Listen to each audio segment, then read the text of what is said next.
أما بعد قال الله تعالى في القرآن المجيد والفرقان الحميد أعوذ بالله من الشيطان الرجيم بسم الله الرحمن الرحيم ولا تتمنوا ما فضل الله به بعضكم على بعض للرجال نصيب مما اكتسبوا وللنساء نصيب مما اكتسبوا واسألوا الله من فضله إن الله كان بكل شيء عليما صدق الله مولانا العظيم وصدق رسوله النبي الأمي الكريم ونحن على ذلك من الشاهدين والشاكرين والحمد لله رب العالمين. محترم و مکرم سامعین کرام اور عزیز دوستوں اور بزرگوں، میں نے آپ حضرات کے سامنے قرآن کریم کی ایک آیت کریمہ تلاوت کی. اس آیت کریمہ میں اللہ تبارک و تعالی فرماتی ہیں کہ جو اللہ تبارک و تعالی جو کچھ بھی تم میں سے کسی کو دوسروں کے مقابلے میں زیادہ دیتا ہے تم اس کی تمنا نہ کرو، اور مردوں نے جو کمایا ہے اس کے مطابق ان کا حصہ ہے،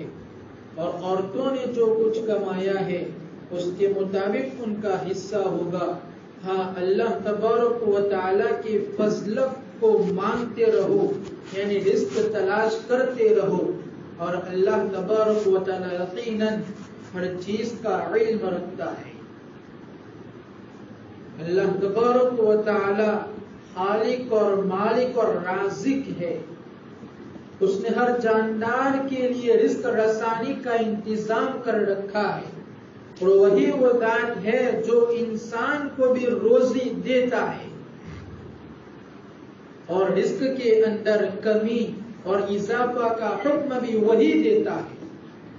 لیکن اللہ تبارک و تعالی نے انسانوں کو رزق حاصل کرنے کے لیے محنت و مشقت کا بھی حکم دیا ہے کہ محنت و مشقت بھی کرنی پڑے گی. اللہ تبارک و تعالی نے انسانوں کو زمین پر آباد کیا اور اس کی ساری ضرورتوں کو زمین میں وابستہ کر دیا. جو شخص جتنی محنت کرے گا اتنا ہی زیادہ وہ مال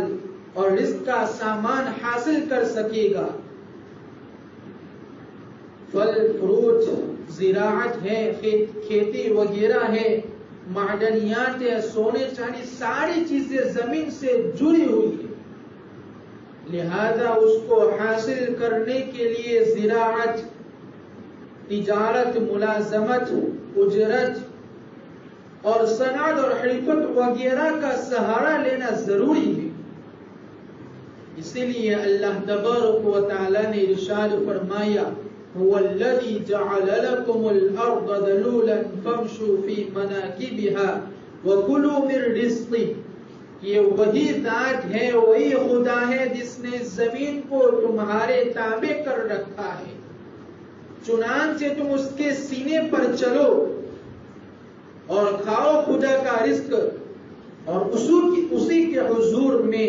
اسی کے دربار میں تمہیں دوبارہ زندہ ہو کر جانا ہے. اس طرح اللہ تبارک و تعالی نے انسانوں کو اپنی معرفت اور اپنی عبادت کا حکم فرمایا اور اپنی عبادت فرض قرار دی. اسی طریقے سے اللہ تبارک و تعالی نے انسانوں کو رزق حلال کمانے کو فرض قرار دیا ہے اور اس کا حکم دیا ہے. اسی بنا پر جمعہ کی نماز کی فرضیت کی ادا کرنے کے بعد کسب معاش کا اور تجارت میں لگ جانے کا حکم اللہ تبارک و تعالی نے قرآن کریم میں اس طرح فرمایا وَإِذَا قُضِيَتِ الصَّلَاةُ فَانتَشِرُوا فِي الْأَرْضِ وَابْتَغُوا مِنْ فَضْلِ اللَّهِ وَاذْكُرُوا اللَّهَ كَثِيرًا لَعَلَّكُمْ تُفْلِحُونَ. کہ جب تم جمعہ کی نماز سے فارغ ہو جاؤ تو تم زمین میں پھیل جاؤ اور اللہ تعالیٰ کے فضل کو تلاش کرو، یعنی کہ رزق کو تلاش کرو، اور اللہ تبارک و تعالیٰ کا کثرت سے ذکر کیا کرو.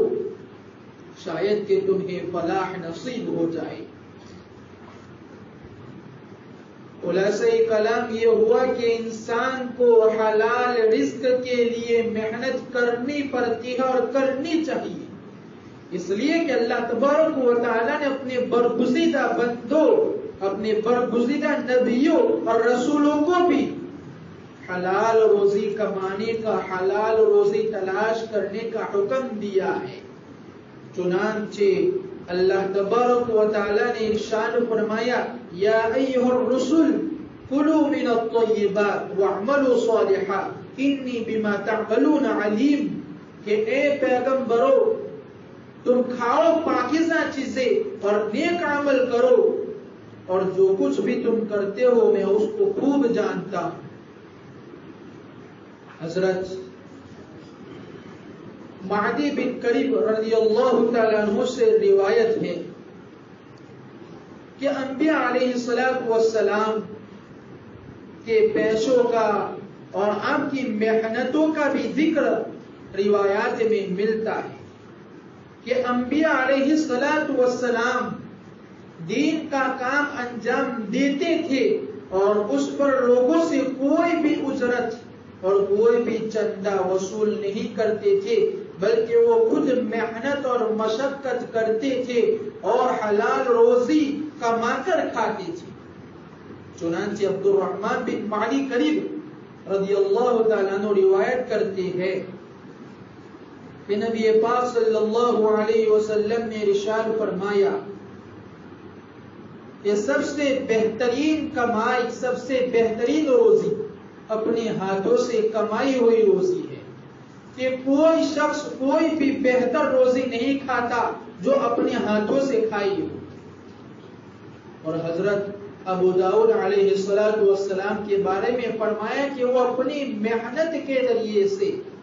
اپنے پیشے کے ذریعے سے، اپنے ہاتھوں کے ذریعے سے کما کر کھاتے تھے۔ حضرت محمد مصطفیٰ صلی اللہ علیہ وسلم وہ بھی تجارت کیا کرتے تھے، وہ بھی اپنے ہاتھوں کے ذریعے سے اپنے ہاتھوں کے ذریعے سے کماتے تھے اور کھاتے تھے۔ چنانچہ نبوت سے پہلے آپ تجارتی سفر میں جایا کرتے تھے، سب کو معلوم ہے، اور نبوت کے بعد بھی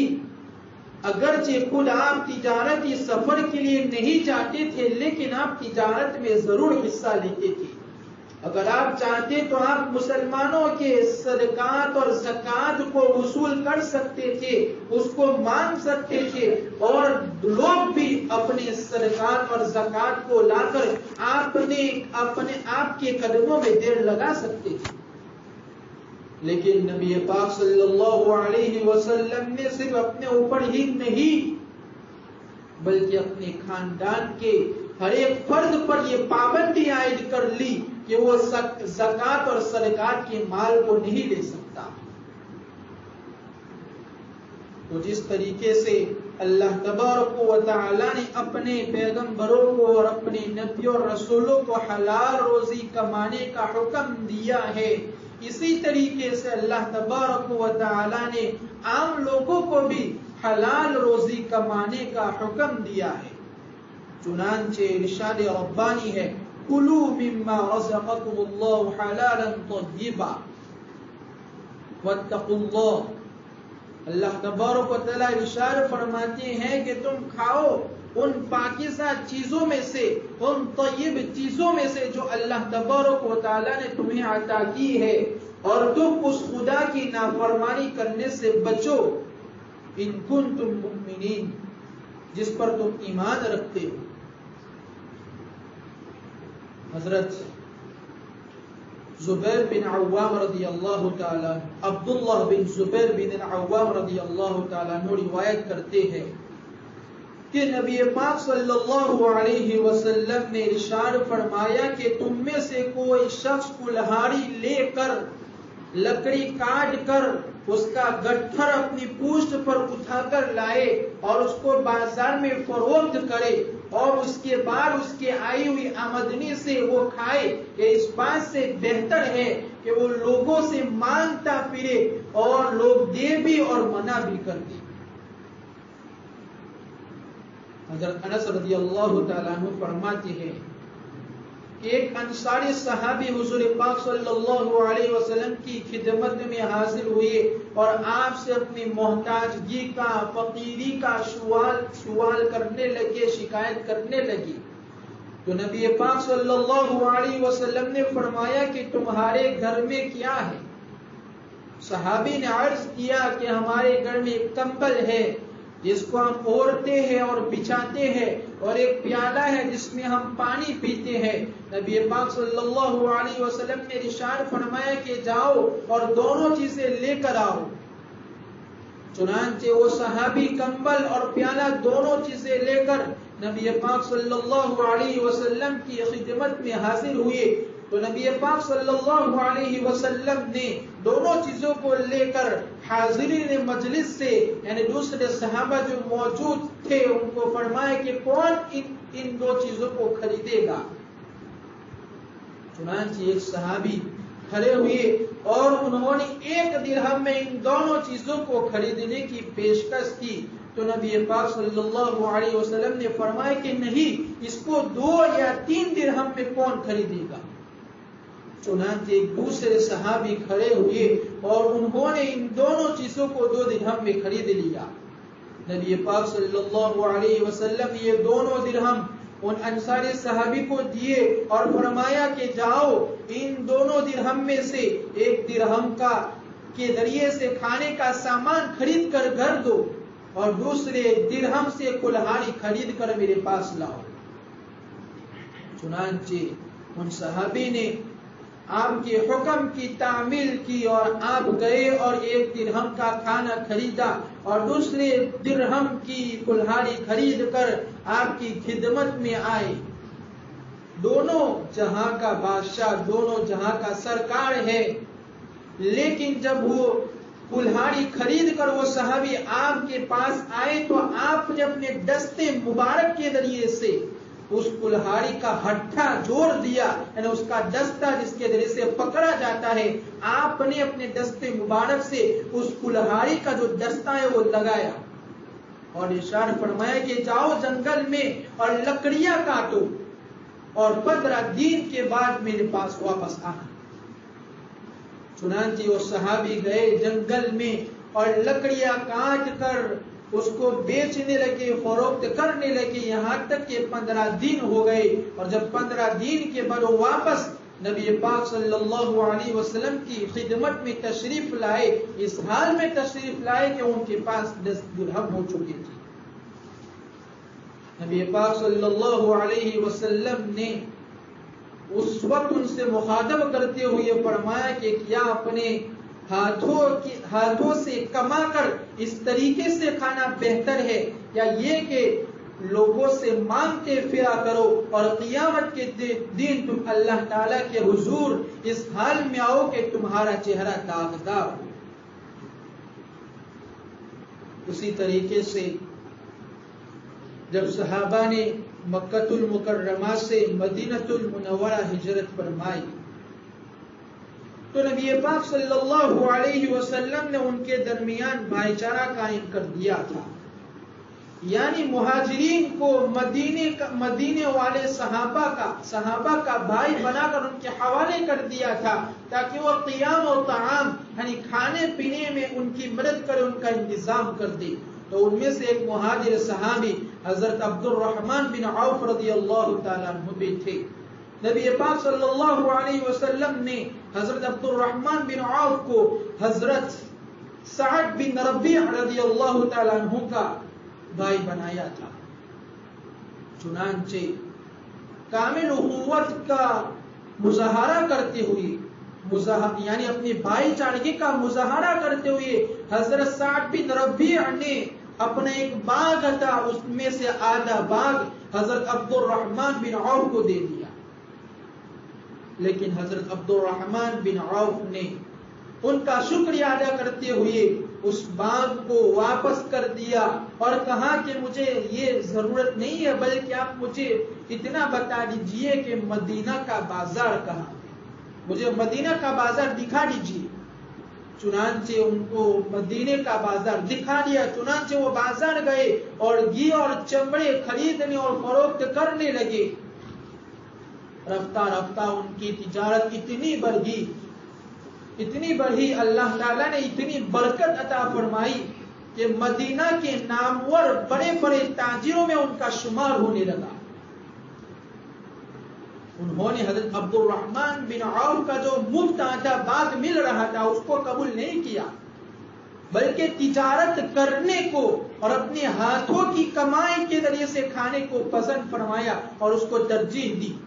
اتنی برکت ہوئی کہ وہ مدینہ کے نامور تاجروں میں سے ہو گئے, اور حال یہاں تک پہنچا کہ جب مسلمانوں کو سامان کی تنگی ہوئی جہاد کے اندر, تو آپ ہزاروں دینار کے ذریعے سے اور قحط سالی کے موقع پر کتنے سامان سے لدے ہوئے اونٹوں کو صدقہ کرنے لگی.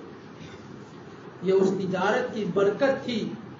جو انہوں نے مدینے کے بازار سے شروع کی تھی اور اس کو اختیار کیا تھا. تو اس سے معلوم ہوا کہ اسلام نے ہاتھ کے ذریعے سے, ہاتھ کی کمائی سے کھانے کی ہمت افزائی کی ہے اور مانگنے کی ممانعت فرمائی ہے. حضرت عبداللہ بن عمر رضی اللہ تعالیٰ عنہ روایت کرتے ہیں کہ رسول پاک صلی اللہ علیہ وسلم نے فرمایا کہ جو شخص مانگنے کی عادت ڈال لیتا ہے, یعنی اس کے اندر قدرت ہے کہ وہ کما سکتا ہے, اس کے باوجود وہ مانگنے کی عادت ڈال لیتا ہے, تو وہ قیامت کے دن اس حال میں آئے گا کہ اس کے چہرے پر گوشت کا ٹکڑا نہیں ہوگا. حضرت قبیصہ بن المخارق رضی اللہ تعالیٰ عنہ کو نبی پاک صلی اللہ علیہ وسلم نے فرمایا کہ 3 لوگوں کے علاوہ کسی کے لیے مانگنا جائز نہیں ہے, حلال نہیں ہے. اس میں سے پہلا شخص وہ ہے جو کسی کی ضمانت اور قرض کے اندر مبتلا ہو, ڈوبا ہوا ہو, تو اس کے لیے اس وقت تک مانگنا حلال ہے, جائز ہے, مانگ سکتا ہے جب تک کہ اس کے قرض کی ادائیگی نہ ہو جائے. اور دوسرا وہ شخص ہے جس پر اچانک آفت آ گئی اور اس کا سارا مال تباہ و برباد ہو گیا, تو جب تک اس کی حالت بحال نہ ہو جائے, ٹھیک نہ ہو جائے, درست نہ ہو جائے, اس وقت تک وہ بھی مانگ سکتا ہے. اور تیسرا شخص وہ ہے جس کے گھر میں فاقہ چل رہا ہو اور 3 لوگ گواہی دے دے اور یہ کہہ دے کہ اس کے گھر کے اندر بہت زیادہ فاقہ چل رہا ہے. ان 3 لوگوں کے علاوہ کسی کے لیے جان بوجھ کر کمزور نہ ہونے کے باوجود طاقتور ہوتے ہوئے ہاتھ پھیلانا اور مانگتے پھرنا نبی پاک صلی اللہ علیہ وسلم نے جائز قرار نہیں دیا کہ ان 3 لوگوں کے علاوہ کسی کے لیے جائز نہیں.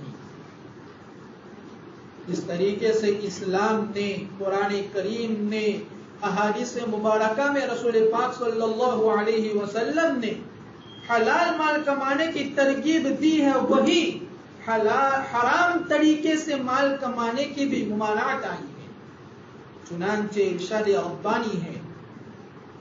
یا ایھا الذین آمنوا لا تأکلوا, اللہ تعالیٰ ارشاد فرماتے ہیں کہ تم ایک دوسروں کا مال باطل طریقے سے مت کھاؤ. باطل طریقے سے کھانے کا مطلب یہ ہے کہ ناجائز اور حرام آمدنی نہیں ہونی چاہیے. ڈاکہ زنی کے ذریعے سے اور چوری کے ذریعے سے مال کمانا, رشوت کے ذریعے سے مال کمانا, ناپ تول میں کمی کرنے کے ذریعے سے مال کمانا, ملاوٹ کے ذریعے سے مال کمانا, حرام مال کے ذریعے سے مال کمانا, اور بدکاری اور شراب فروشی اور اسی طریقے سے ہر حرام چیز کو بیچ کر مال کمانا, ان ساری چیزوں کو اللہ تبارک و تعالیٰ نے حرام قرار دیا ہے. اور ایسی کمائی میں کوئی خیر و برکت نہیں ہوتی ہے, اور نہ ایسے شخص کی کوئی عبادت قبول ہو سکتی ہے, اور نہ ایسا شخص جنت میں جانے کا حقدار ہو سکتا ہے.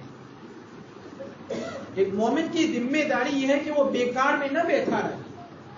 بلکہ حلال مال کمانے کے لیے کوئی حلال ذریعہ, کوئی حلال پیشہ, کوئی حلال دھندا تلاش کرے, چاہے وہ کام چھوٹا ہو یا بڑا ہو, یا وہ پیشہ یا وہ ملازمت بڑی ہو یا برتر ہو یا کمتر ہو، بشرطے کہ وہ حلال ہو، اس میں کوئی شرم نہیں ہونی چاہیے، بلکہ شرم کی بات تو یہ ہے کہ انسان حرام طریقے سے کمائے اور اسی کے ذریعے سے اپنی اور اپنی اولاد کی پرورش کرے، یہ شرم کی بات ہے۔ شرم کی بات یہ نہیں ہے کہ ہمارا دھندا چھوٹا ہے یا بڑا ہے، شرم کی بات تو یہ ہے کہ انسان حرام کمائی کے ذریعے سے اپنی اولاد کی، اپنے گھر والوں کی پرورش کرے۔ اللہ تبارک و تعالیٰ سے دعا ہے کہ اللہ تبارک و تعالیٰ ہم سب کو حلال کمائی کے ذریعے سے، اپنی ہاتھوں کی کمائی کے ذریعے سے ہمیں کھانے کی اور اپنے گھر والوں کی پرورش کرنے کی توفیق عطا فرمائے اور ہماری کی گئی تمام عبادتوں کو قبول فرمائے۔ آمین وآخر دعوانا الحمدللہ۔